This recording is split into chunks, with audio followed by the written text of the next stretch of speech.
this is Harriet Grayson, your host and producer for Community Culture Showcase. So we live in the wonderful New England, where there are these lovely, lovely little towns, and many of them have historic societies that have taken the time and beautiful old homes to record many of the things that in the events that have happened. And we're talking about colonial Connecticut, which has been around for hundreds and hundreds of years. So I'm very fortunate. I have two members of the board, the president and a board member, from the North Stonington Historical Society. And they have a lot of wonderful little facts to tell us about what it's like to live in North Stonington and how they got around to being involved in the organization. And, you know, wonderful little facts you can tell us about the town. So we have Frank, and we have Tobias. And Tobias is also the author of a book that we're going to discuss a little bit later. So tell us a little bit about North Stonington and something about the Historical Society. Well, North Stonington is a town of about 5,000 people. It was formerly part of the town of Stonington until 1807, when it became an independent town. It is a town that prides itself on having a lot of open space, still has operating dairy farms, and has the ambience of a colonial town and village. The Historical Society, of which I'm the president and Tobias is a board member, is located in the center of the village at 1 Wyosip Road. It's called the Stephen Main Homestead. It dates from the late 1700s, early 1800s, and it is more or less, well, it is the headquarters of the society. We're open to the public. There's no qualification for membership, just an interest in history, local history. Right. And we do not totally specialize in North Stonington history, but we're a broader operation where we try to foster an appreciation and a learning about history of southeastern Connecticut. We recently had a program on the westerly granite industry, so that we crossed the border into Rhode Island for that. We have a monthly newsletter that is put out about local topics, and then a monthly program. We've started to partner with the Wheeler Library to have joint programs with them.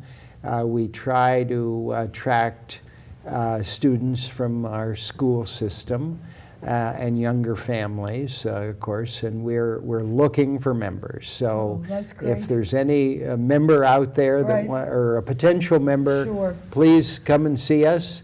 And I believe we've posted the times we're open. We don't have to.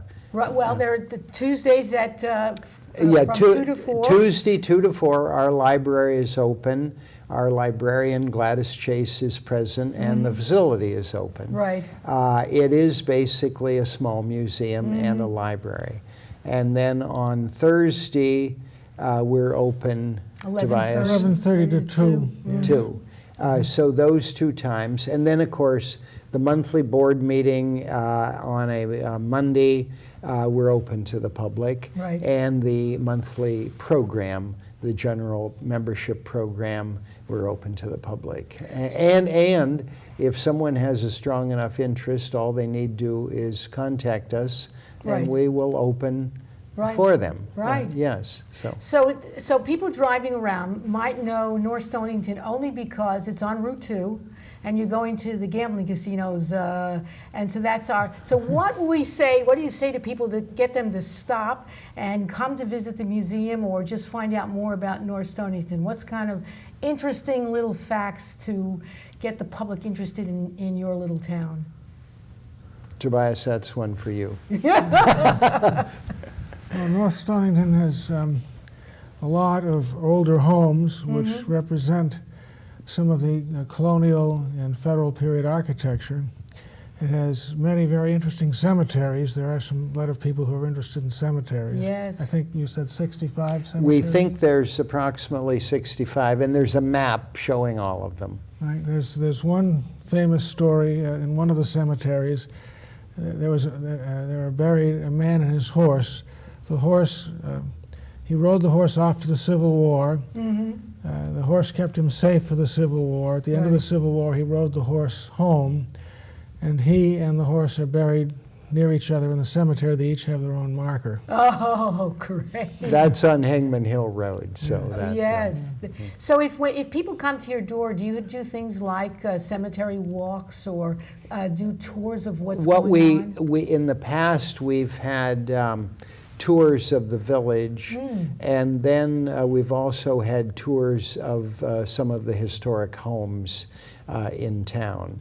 So those are two programs that have been used over the years. One is a tour of the historic village, a walking tour, and there's a booklet about that.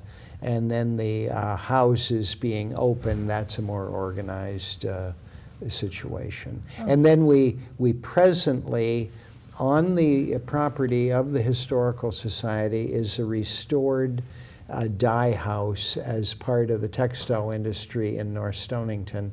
And there is an open house each summer where the dye house is open with looms in operation, dyeing of wool, the process to make a textile, which was part of a larger cottage industry in the early 1800s where women and men too, I think, did piecework in their own homes, and they used patterns that were given out by the village store.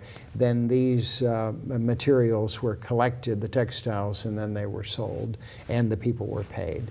So that's an annual event in the summer. And how would the public find out about these kinds of things? Through the newsletter or through the website. Okay. There is a website for the Historical Society, and then we've given the contact information here. Okay. I should add that on Thursdays we have a very nice, almost a gourmet lunch for members and their guests. Oh, okay. Is that unusual? Every Thursday. So the enticement is to come and eat well. That's right. And the North Stonington Historical Society Camera Club meets there on Thursdays, and they had a great input to Tobias's book. How wonderful! Now I have been at the North Stonington Historical Society's house, and it is a beautiful, beautiful old house. It has wonderful, I guess, artifacts and paintings that represent the history of the town, which has been around for a couple of hundred years.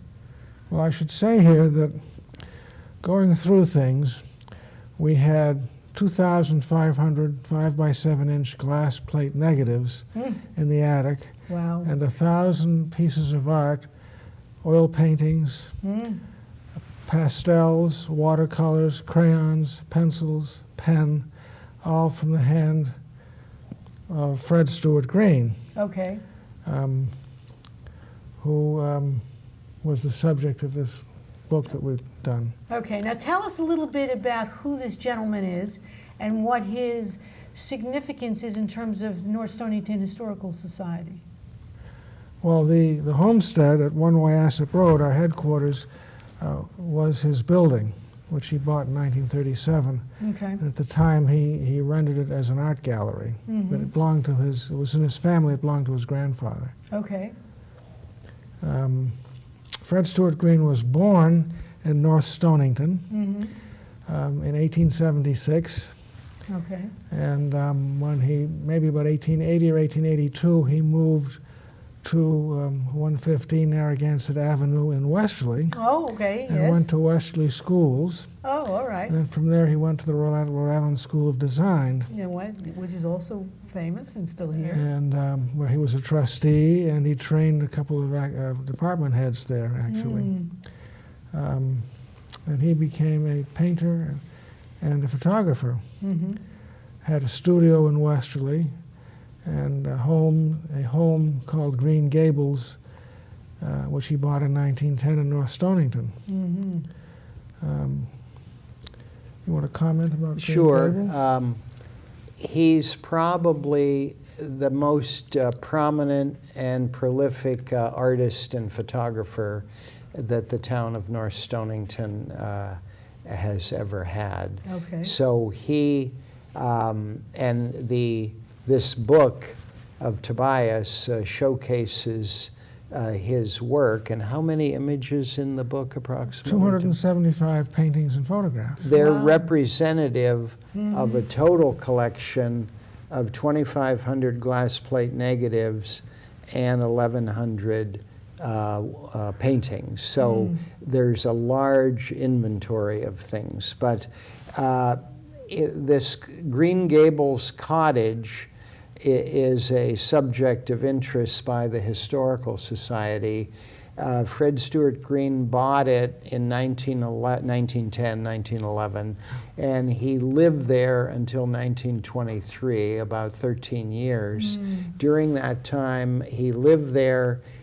He had an art school there for his pupils, and he attracted other artists. Some famous artists, apparently. I'm sorry. Some famous artists. Yes, apparently. famous artists, and the school of painting is American Impressionism, Okay, that's And his.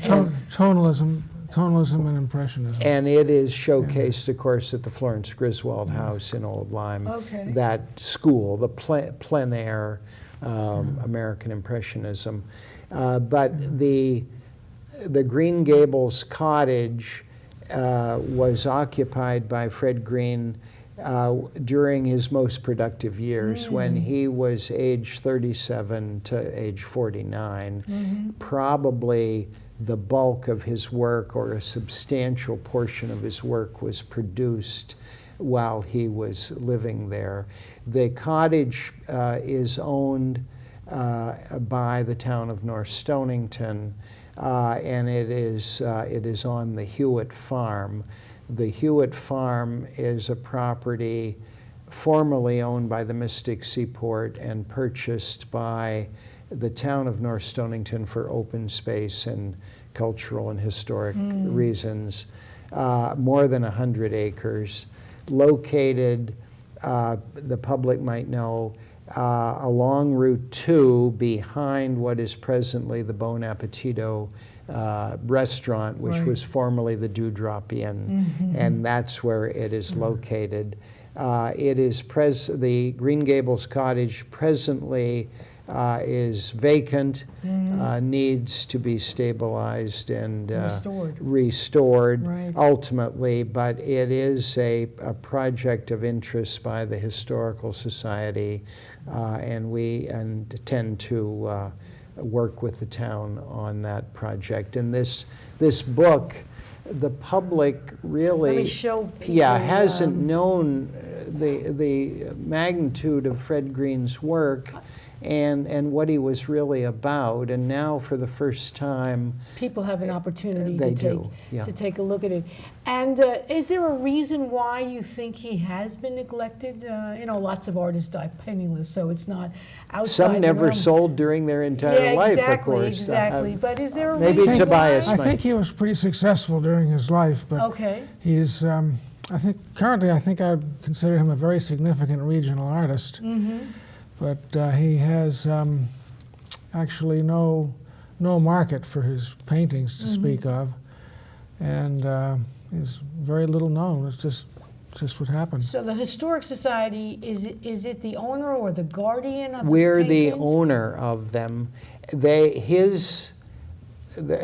Not to be technical about it, but his will left the house at the Stephen Main House and the contents to a family genealogical society, and then that society turned it over ultimately to the Historical Society. So we inherited his work, or we don't know if it's the vast majority of it. Right. We don't really know that, but we have a lot of it. I think Tobias thinks there's a lot out in the public. I think he was very successful commercially, and I think there's a lot out there which we'd be very eager to hear about so we could document it. So if there are people out there who have paintings that they believe have been done by him, or photographs. 'Cause We he's know of some. Yes, Yes. photographers. They should contact the North Stonington Historical That would Society. be very helpful. Yes. And is there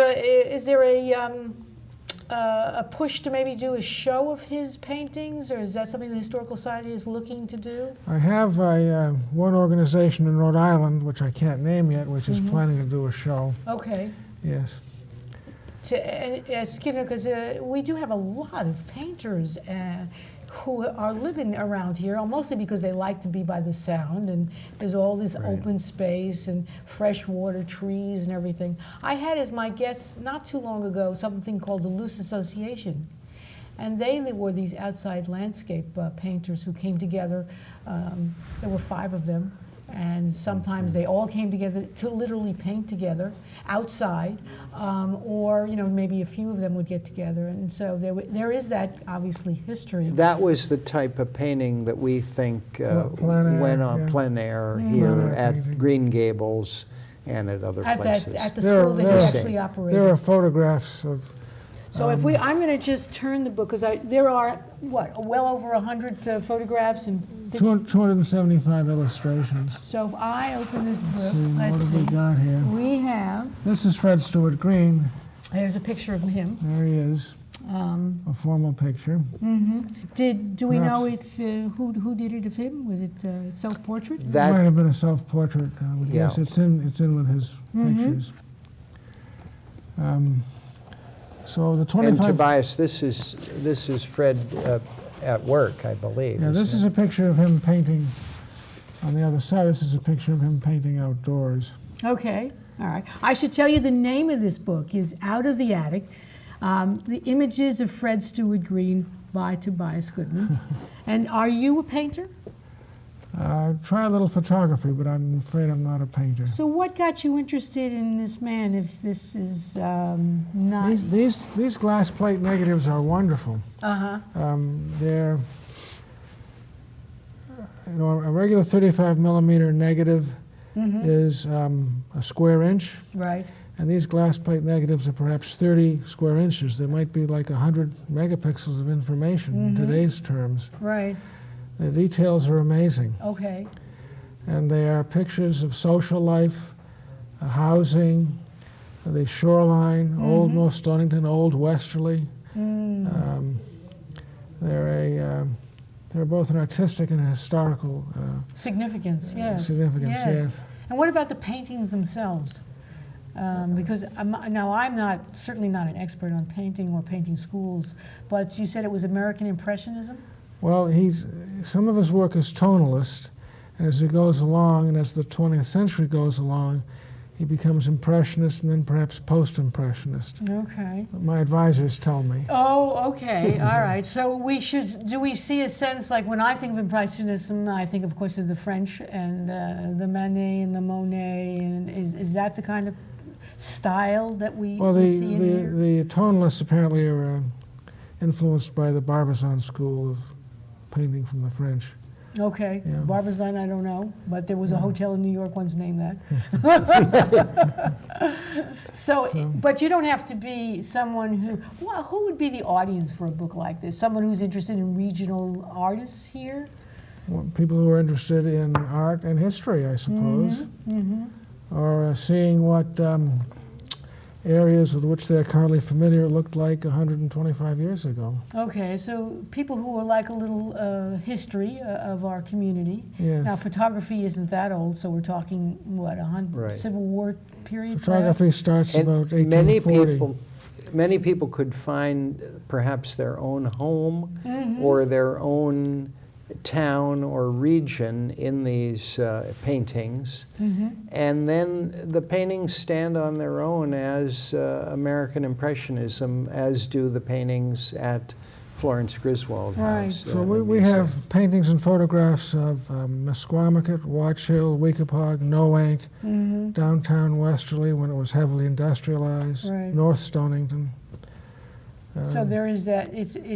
So both the photographs are definitely kind of real significance historically that show the evolution of these towns.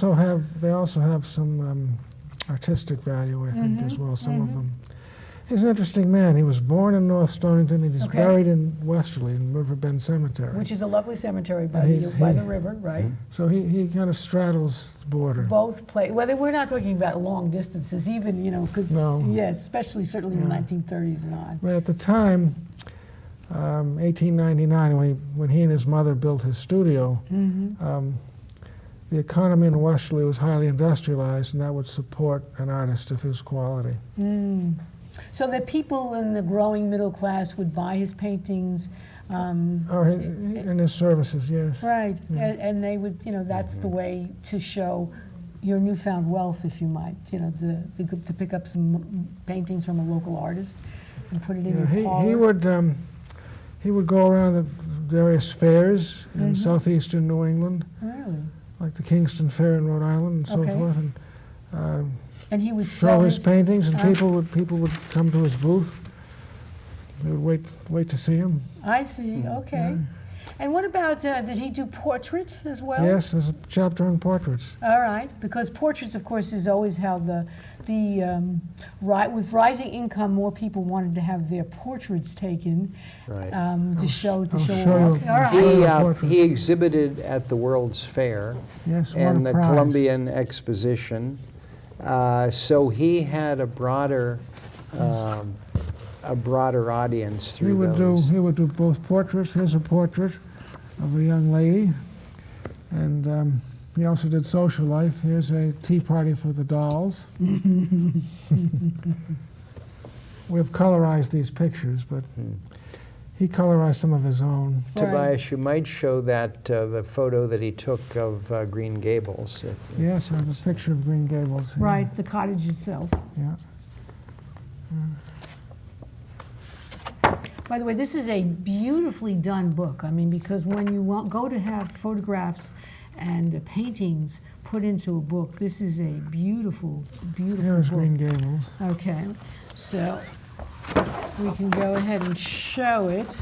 It is where my finger is. This is and it looks still, right now, looks similar to this painting, of course. It has some similarities to it. It had changes over the years. It has a lot more trees growing around it. The porch is closed in, and Mother Nature's taking over, yes. But some of the architectural features are still intact. Right, yeah. Right. And what would be the idea for the Historical Society taking over this? You would like to make it as a conference center? Well, there are all kinds of things you could do. You could have an artist in residence. You could have photography and art shows. Numerous possibilities. It could also be used in conjunction with the Hewitt Farm itself as a center, an office for a summer camp, or an office for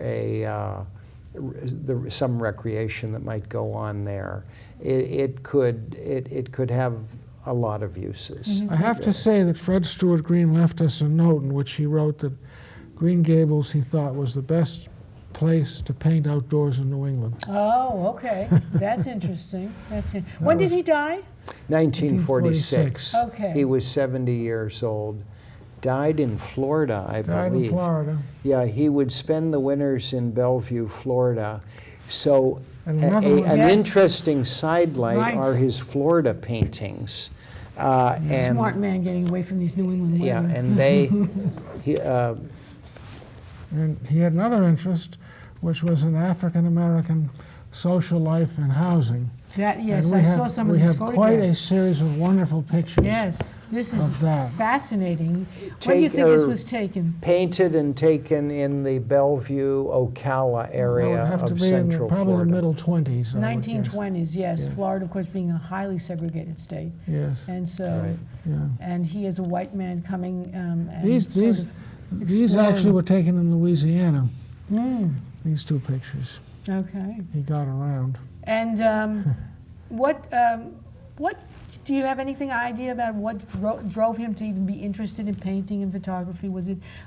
Did anybody in his family do this? His mother, Harriet, was a superb painter. Actually, we have in the Historical Society some of her work.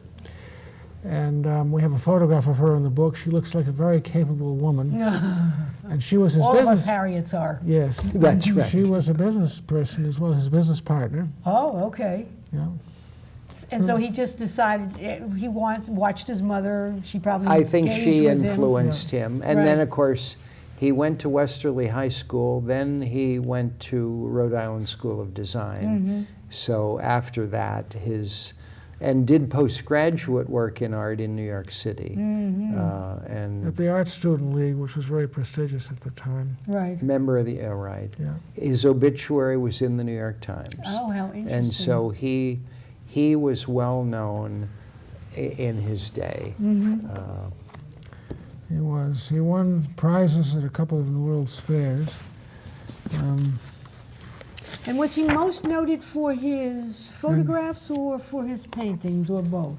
I guess both. Both. Mm-hmm. Here's a picture of a children's parade in 1909 in Connecticut on the 4th of July, Oh, okay. which is quite charming. I think he liked photographing children. Oh, all right. Yeah. Very good. Yes. That's in Pocatanic, I believe. Yeah. Wonderful Indian name. Yes, Yeah. yes. So, how did you get interested in green? I mean, what happened is the Historic Society inherits this building, and then you sort of do an inventory and you say, whoa, who is this When you man? see 2,500 wonderful photographs, all of which have incredible detail and great quality, Right. you want to learn more about it. The photographs are all scattered, so the Board of the Historical Society decided to digitalize them. Once they've digitalized them, we could put them in subject order, and then we could see what they were about. Interesting. Yeah. And do you get support from the community to do these efforts, or is it strictly, your membership, kind of paid? Strictly from the membership and from some fundraising. Of Well, course, the community is yes. showing a lot of interest in the pictures and in this book, I would say. Okay, that's great. And we'll be in a position at some point to probably offer reproductions Oh, yes. to the public. Actually, we are now. The first effort was the inventorying of all of this. That was a mammoth effort. And then the digitizing of them, which Tobias supervised with the Camera Club, and then they were able to be worked with and put in a form like this. That's We're in a great. position to do fine art prints of these, actually. Okay. Yeah. And again, if people are interested, they should contact the Historical Society, and they would provide more information about Yeah, I mean, this. there are another 3,000 odd images that are not in the book that Wow. people can see at the Society on the computer. Do you know if there's been any expressed interest from his alma mater, the Rhode Island School of Design, to have a show, or did they ever have shows of his work? We're planning to contact them. It's Oh, on the okay. agenda. They're to be Yes. invited to the book signing. Okay, I The- should let the people dean, know that yes. this book will be signed by my guest, Dr. Tobias Goodman, who is a physician who got interested in going from bugs in public health into paintings and photography, so kind of an interesting transition. We are multi people, right? We're the Renaissance people. We should all I'm sure have you are. multiple I'm interests. sure you do, Harriet. Yes, multiple interests. So this book will have a signing by Dr. Goodman, and it will be at the Society on March 28th between 1 and 4 p.m. at the Society's beautiful building in downtown North Right, Stonington. 1 Wyosip Road. Right. It's the miss absolute it. center of the village, Right. opposite the former hardware store and the town hall. Right, right down the street from the Wheeler Library. Correct. And so one of the other things I asked when I was joking around with my guests before they came on was when you drive on Route 2, everything is named after some Wheeler. There's the schools, the library. So out of curiosity, who was the Wheeler family? Well, a very prominent family. One of them was Major Dudley Wheeler, who endowed the library and whose piano, by the way, is owned by the Historical Society, which, of course, Tobias is involved with the piano. That's another story we could tell. But the Wheelers are a very old family, active in the community, and responsible for the library, and also involved with the Historical Society and other. There was the Wheeler Store. Mm-hmm. The Wheeler Store was the organization that would give the patterns out to people who worked on textiles in their home. Oh. So the patterns of the Wheeler Store are of great historic significance. They describe the plaids and the various patterns and all that. And But you have examples of that in we the... do. We have Yes. the pattern. We have the pattern information. Oh, Yes. okay. Yes, Yeah. it can be reconstructed. But you might Wow. mention their piano, the Yes, Major we have- Wheeler's piano. We have a 19th century Gale square piano, which Mm-hmm. is restoration is finished, and it will be coming back to us shortly. And our artistic director is planning a series of concerts Oh, at the our historic... venue. Yes, Oh, at the Historical Society. What does that it way. date from, Tobias? It's mid 19th century. I think. 1850 or Oh, somewhere. how interesting. It's a square rosewood piano. It's a very, Very elegant. pretty.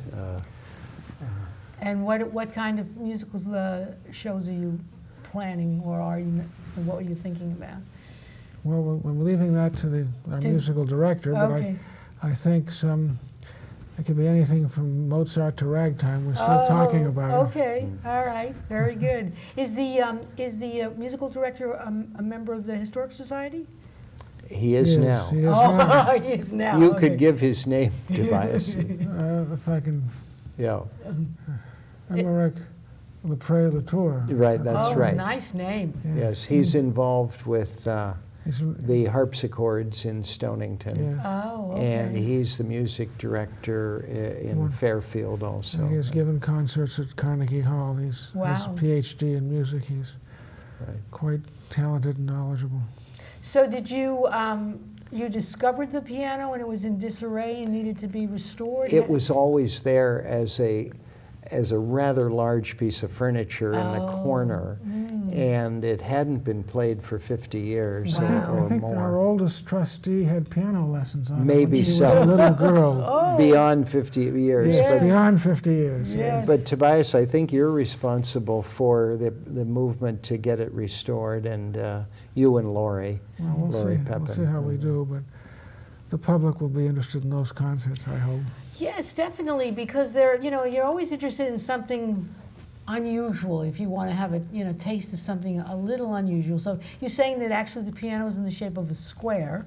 It is. That's right. But the point is that Emmerich makes the point that so much fine music, when you think of a concert, you think of a concert hall Right. with rows of seats, and Emmerich makes the point that much, if not the majority of fine music is written for a salon venue, Right. Right. which we have. Right, right. Because all of the great composers, certainly in the 17th and 18th century, had patrons, and Yes. they Right. played in their homes. Yes. But And- these will be Sunday afternoon musicales or chamber music. So you really, it's amazing. So the Historic Society has been the guardian of these incredible, a great artist and his work, and a piano of some historic note. So it's kind of interesting that you are really the stewards of this kind of history.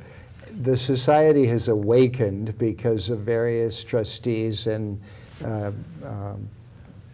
Tobias being one of the prime movers with the art and with the piano. And So when you actually, this is just out of curiosity, so when did you become owners of this property? in the late 60s. Okay. The society was formed in the early 60s. It had to go through a court proceeding to allow it to be transferred from the Genealogy Society or the Family Society of Fred Green's to the Historical Society. And that happened I believe, in the very late 60s or early 70s. So since that time, we've been in the homestead, the Stephen Main homestead. And the Green family, are there still artists or people in this community still around? There are, in Westerly, there are some, one on the town council, apparently. I don't know the gentleman's name. I think he's coming to the book signing. I'm not Okay. sure And how then- he's related. But he's Yes, related. And then Elizabeth Haddad is a trustee, and she is a relative of Fred Stuart Green. Right, and So- so do they actually remember him? Yes, she does, yes. Okay. She has a full memory of him. Interesting. And did she ever observe him painting or taking photographs? I'm not sure. Okay. He bought the homestead in 1937 and then died in 1946. So it would be during that period. And I'm not sure that that was a very productive period of his Okay. life. He was in Florida a lot. He was older. Yes, he's not that old. Yeah, did, not Yeah. that He did old. paint lots of southern scenes at the time. Yes, he in did. Florida. Okay. We have a large collection from his Florida painting period, Right. which some people tell me is more post-impressionist. All right. And it's an era in Florida that I think there'll be great interest by Florida collectors, Florida Historical Society people, and I don't think they've seen it before. There's probably some in private collections in Florida, but it's very impressive. Some of them are in there, I think. So did you think most of these people bought his work through galleries that might have been in Florida and around here? He did sell in Florida through galleries, I believe. He also describes someone from New York coming to his home and gallery. He had his own studio to buy a painting directly from him Okay. in the 1920s. Right. And he would do commissions. We do know that. Yes. Okay. So portraits as well. I know that. well, I'm sure. Yes. Yes. Well, maybe we should talk about his most famous painting. Oh, by all that means. would be yes, fine, yeah. Do Yes. you want to tell a story about that? We're tracking it down, We're or trying to track it to. down. Okay, so it is not in your possession. No, Oh, and that's okay. good. Yes, I suppose, it's, sure. It apparently, and this is according to a monograph written by Anna Coit and other information that we've had, it was the capture of the last bear in North Stonington. Oh, my. And this would be in the late 1700s. By a Colonel Stewart, who was no doubt a distant relative of Fred Stuart Green. I got you. And yes. he was commissioned to paint this scene of the capture, and I think the bear was killed. The last bear hunt. The in last Connecticut, bear yes. hunt in Connecticut. Yeah. And there is a cave off of Wyosip Lake called the Bear's Den, or the Bear Hole. The bear was in there. It was lured out of there, and it was shot by Colonel Stewart. I've heard about this for years. The stories of it are well documented, but we believe there is a painting of it. He was commissioned to do a painting of it, and we just might know where it is. But we're going to You're going to hunt it down. to hunt it down. About having an exhibit of it, or getting a picture At of it least for sure. We're trying to document some of his artwork that we don't have, and some people have been very kind to let us photograph. Oh, things from their own private collections? Yeah, Mary Anderson in Noank let me photograph a beautiful pen and ink drawing of Noank Harbor that she has, Okay. for example. Do we know, do we have an example of his signature if people are looking to see? Is there a specific kind, like if people have paintings they think maybe one of Green's, is it Well, possible? he signs it Fred Stuart Green. Okay, Right. very visible. Tobias, Very I wonder visible. about the one in the center of the village where there's the photo and then the painting. I don't know I'm if I not sure can- which one you mean. Yeah, well, That's all right, we pass around the book, that's all right. Well, Because, well, you know, it could be that people, especially in this area, might have had pictures things hanging in the door in the house, and might Oh, be this curious. is a picture of the homestead. Is that what you mean? That is. That's the Yeah, this is our headquarters. Oh, okay. The painting on the left and the photograph on the right. Okay, and these were done both by Fred Stewart. both by Fred Green. So yes. if we can take a look, because I can say that although the village has grown a little bit, it is easy to find it based on just taking a look at Yes, this. and it hasn't changed, virtually unchanged. That is the Stephen Main homestead as you're looking straight on. Photograph Right. is about 1905 or 1910. And do we know when he made this painting? By style, I would think early 20s. Okay, very nice. Very nice. Maybe during the period he was at Green Gables. Yes, I think Yeah, so. probably. So great. So that people are taking. So people should contact you if they think they might have in their possession. It'd be nice to document his work. He was very successful during his lifetime. Right. So there are hundreds of. Some of his paintings on the back have stickers which say Ye or The Holly Studio, Hollie. Okay, because that's where he actually did. That was his work. studio. That was in Westerly. That Oh, in was one Westerly. of his studios. Okay, that's great. Tell me, is there a movement to kind of get other kinds of painters who were perhaps well known 70, 80 years ago, and to kind of restore their careers in some way? I mean, there must have been other people beside Green who were attracted to this area in painting then, because there certainly are lots of them now. There are lots of schools in the Rhode Island and Connecticut coasts. There have been books about the different schools, Art schools. art schools. And many of the painters are well known and their paintings are quite valuable. I think less so for Fred Stewart Green, although I think he's a major talent. Is there a particular reason why this painter somehow became sort of lost in the last 20 or 30 years? That's the puzzle, I think. I suspect there are many like that. You know. It's like trends. Of course, we have that in writing and poetry, and why not? But until, paintings? wow, what did I read?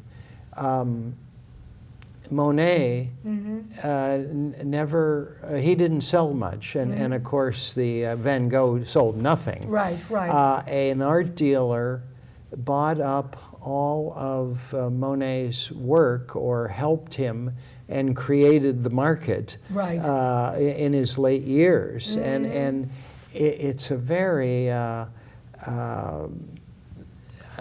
mysterious process of Right. how an artist becomes famous. Yes. Or how, the first thing, they have to be discovered. Yes. And this, Fred Green has, during my time in North Stonington since early 70s, he was known by the people in the society, a very narrow audience. Right. This is the first time that the general public and people will be able to get it on Amazon and things like that. Right. The wider audience will now say, "Who's this guy? Well, where did this come from?" So this is the beginning of his discovery, and we'll see. rediscovery, We'll right. see the discovery. We'll see where it goes. We wanted to get him out of the attic. Right, right, right.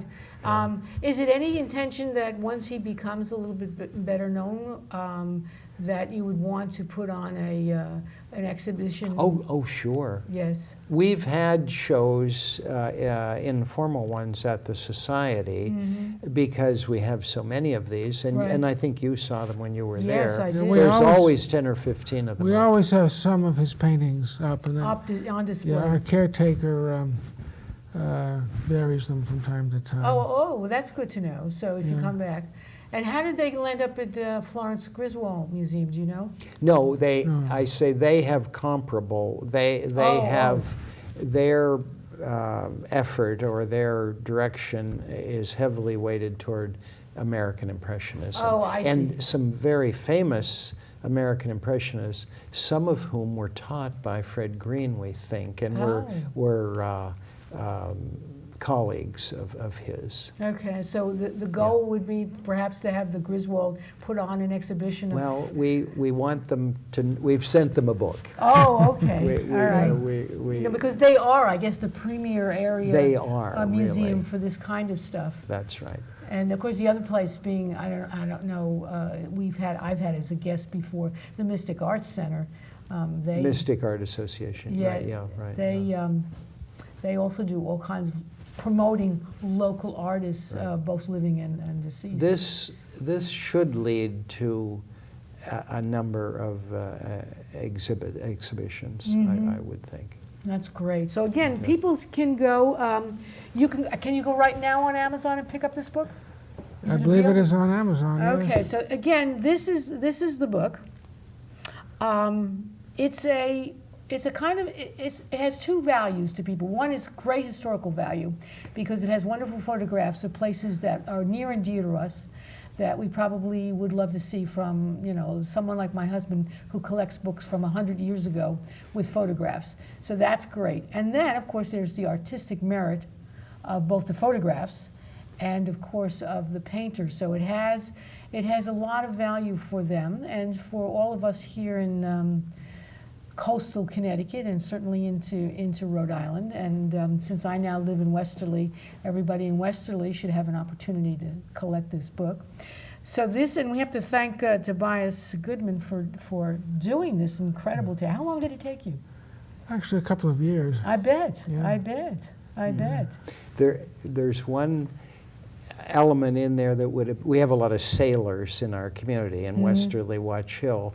If Tobias can find it, it's Fred Green's picture of Joshua Slocum's boat, the Spray, when it sailed around the world and it made a call at Watch Hill. Oh, okay. It sailed safely around the world, a total of 45,000 miles, Yes, without a 35-foot boat, yeah. without a problem. He was the first single-handed man to sail around the world. Then he sailed into Watch Hill Harbor and hit a rock and had to pull the boat under the sand, and that's when this picture was taken.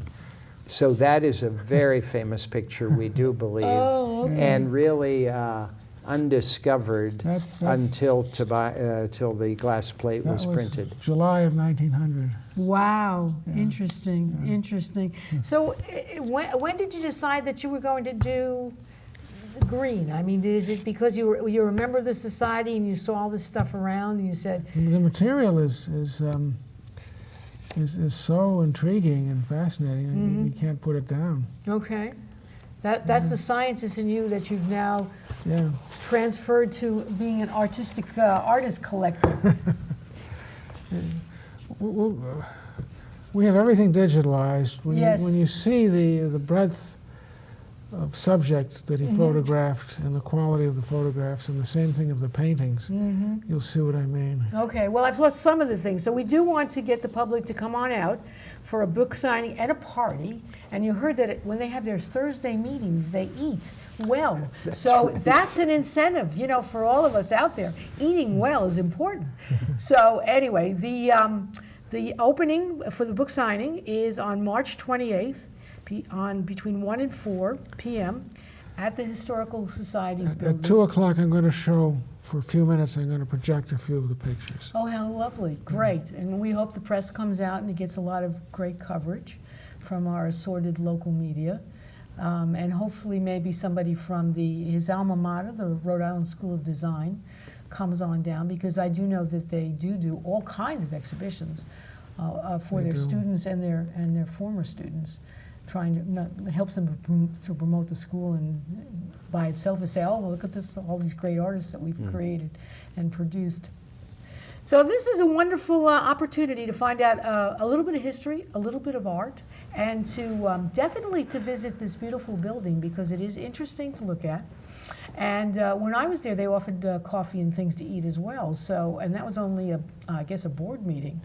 So I encourage you to go out there, not, for multiple of reasons, because we live in this incredible community where they have all this great history. I mean, we are old. We are from the colonial period, from prior to that, when we had the Native Americans and the colonists were clashing with one another. it was sites here in Connecticut and Rhode Island that were very important. That's what keeps a historic society pumping. So we have recorded our colonial history, our revolutionary history, and of course the fact that we've sent many of our sons to the Civil War in our name, so that you've had have little artifacts, I would think, from some of those periods. We have a musket in the Historical Society that was picked up on the field at Bunker Hill and carried by a man named Jonathan Maxon through the Revolution. Wow, Yeah. that's great. That's great. And there is a book on the Civil War volunteers from North Stonington, Cindy Holman's book. And then the Wheeler Library has some banners and materials from the Civil War. What is your relationship with the Wheeler Library? You are collaborators with them? They are a fellow nonprofit organization. They're a private library. They are, we're a partner with them in programs, monthly programs, where their members and our members join together either at the Wheeler Library or at the Historical Society. Do you have programming that you're thinking about for the rest of the year? Yes, we have a schedule that is set, and the last one, by the way, was incredible. It was about a timely one. It was about Abraham Lincoln, and it was about what the man was really like. There's a lot of stereotypes about Lincoln, Right. and what was the true Lincoln. This man was a professor, I believe, at Housatonic Community College. It was a tremendous program, Right. and that was a joint program. It was last Thursday, I believe. Yes. So. And you do also do some work with the schools, which are literally down the street from where you are. A lot of school children, school pupils were present at the Lincoln program, and we give an award each year to the graduating class from the Historical Society, normally a book, and this will be a good Yes, candidate. this will be the book. And where the challenge for nonprofits like the Historical Society and the library is to attract young families, to attract the students, and it's not exactly an easy task because people are so busy in their lives. Of course. And but history, yes, no, history gets kind of forgotten, so it is important to work with we schools. try to We do do it. have lots of people that come into our library for genealogical research. We have lots of information about that In your historical society. in our library. Right. Yes. We maintain we have our own library. Wheeler Library has the town library, if you will. We have a historical library, genealogy, and other things. For example, what would you find? That people would come in there and say they think that their relatives lived here in the 1800s in North Stonington? Right. Yes, they can. People from around the country come, and they're looking for the North Stonington connection or the relative. They know about it. Okay. Normally. And what are the records, for example? Is it like a book of lists, or what actually? Sometimes it's real estate ownership, for example. That's very useful sometimes. Oh, sure. The cemetery records and records of where people are buried. Then there's family genealogy, diaries, and books. And you maintain them. Do you maintain them by like someone's by their last name? Or? They're indexed. Oh.